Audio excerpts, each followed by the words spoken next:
Hello students, चलिए आज हमारा नेक्स्ट टेंस है फ्यूचर इंडेफिनिट टेंस। इससे पहले हमने प्रेजेंट के चारों रूप और पास्ट के चारों रूप कर लिए हैं। अगर वो वीडियोस अभी तक आप लोगों ने नहीं देखी तो मैं कहना चाहूँगी कि पहले 1 बाय 1 उन वीडियोस को देखिए, फिर इस पे आइएगा, क्योंकि हर काम एक क्रम में किया जाए तो ही अच्छे से समझ आता है। तो चलिए अब बात करते हैं फ्यूचर इंडेफिनिट टेंस की। फ्यूचर इंडेफिनिट टेंस होता क्या है?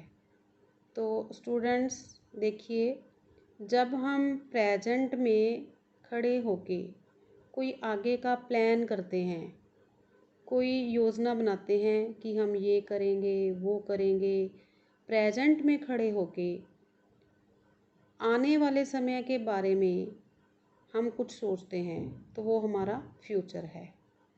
तो ऐसी बात को हम जैसा कि अक्सर सुनते आए हैं कि गा गे गी, इन वर्ड्स पे ही वो सेंटेंस ख़त्म होते हैं।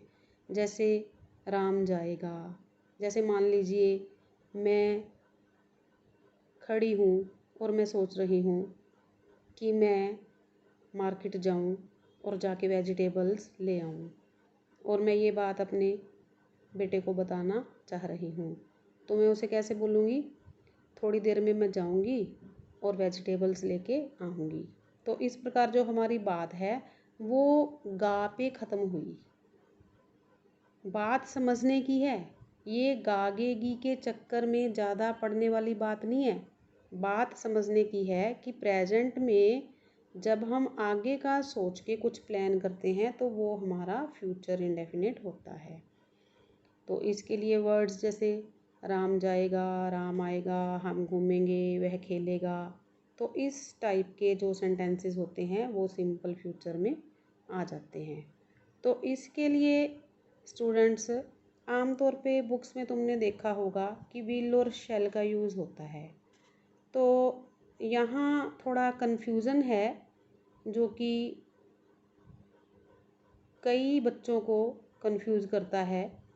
एक्चुअली है क्या कि जब किसी बात में हम बल दे के बात करते हैं या उस बात को अवश्यम भावी बना देते हैं कि अवश्य ही वो होगा ही होगा, तो उस सिलसिले में विल की जगह शैल यूज़ हो जाता है और शैल की जगह विल यूज़ हो जाता है।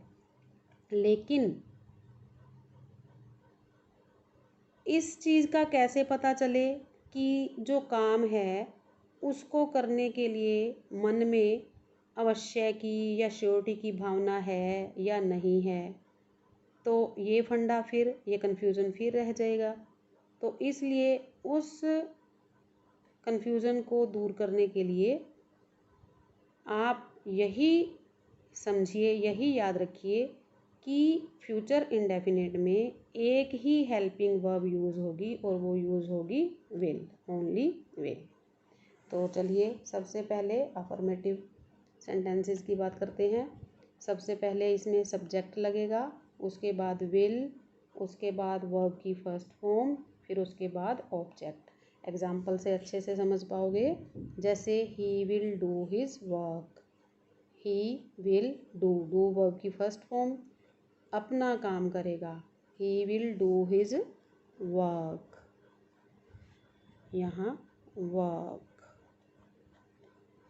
Clear? He will eat his meal, वो अपना भोजन खाएगा। Ram will go to school, Ram school जाएगा। वी विल ईट टुगेदर, हम इकट्ठे खाएंगे। आई विल प्ले क्रिकेट, मैं क्रिकेट खेलूँगा। They will go to see a film, वो एक फ़िल्म देखने जाएंगे। Clear?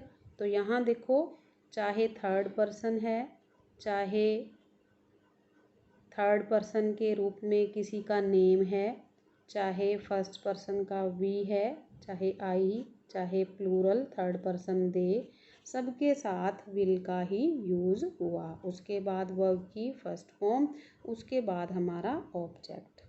Clear.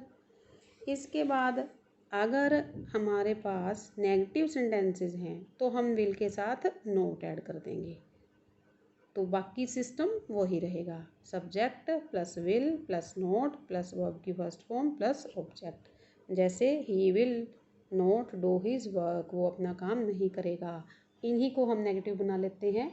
He will not do not eat his meal, Ram will not go to school, we will not eat together, I will not play cricket, they will not go to see a film. Clear. बड़ा simple है, negative बनाना है तो will के साथ note add कर दीजिए। इसके बाद है इंटेरोगेटिव। इंटेरोगेटिव में फिर वही बात WH फैमिली वाली, तो इसके लिए फिर देखिए, जैसे मान लो मैंने कहा क्या मैं खेलूँगा, अगर मेरा आंसर है कि हाँ मैं खेलूँगा या नहीं मैं खेलूँगा, तो WH फैमिली का कोई वर्ड यूज़ नहीं होगा, तब हम सिंपल कहेंगे विल आई प्ले। लेकिन अगर यूँ कहा जाए मैं क्या खेलूँगा, तो हमें बताना होगा कि मैं क्रिकेट खेलूँगा या चेस खेलूँगा, तब हम WH फैमिली का वट यूज़ करेंगे, जैसे what will I play. Clear. तो इसके लिए फिर हमारा सिस्टम इंटेरोगेटिव के लिए क्या रहेगा, पहले WH फैमिली, उसके बाद विल, फिर सब्जेक्ट, फिर अगर उसमें नोट है, उसकी रिक्वायरमेंट है तो नोट, उसके बाद वर्ब की फर्स्ट फॉर्म, फिर ऑब्जेक्ट। जैसे will Ram go to school, will Ram not go to school. यहाँ ये चीज़ ध्यान रखने वाली है कि जो सब्जेक्ट होता है उसके बाद नोट लगता है, जस्ट उसके बाद नोट लगता है। तो ऐसे ही WH फैमिली के और एग्जांपल देख लीजिए। जैसे देखिए, हाउ विल वी सिट, हम कैसे बैठेंगे, when will you bring my book, तुम मेरी बुक कब लाओगे, वेयर विल यू गो, तुम कहाँ जाओगे, why will mother not call you, माँ तुम्हें क्यों नहीं बुलाएगी। क्लियर।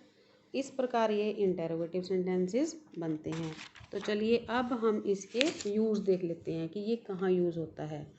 तो सबसे पहले है कि फ्यूचर को शो करने के लिए, आने वाले समय को शो करने के लिए, ये चीज़ क्लियर हो ही चुकी है, लेकिन फिर भी लॉकडाउन की स्थिति में हमारे मैट्रिक के स्टूडेंट्स को कुछ ज़्यादा डिटेल में बताने के लिए ये बताती हूँ मैं।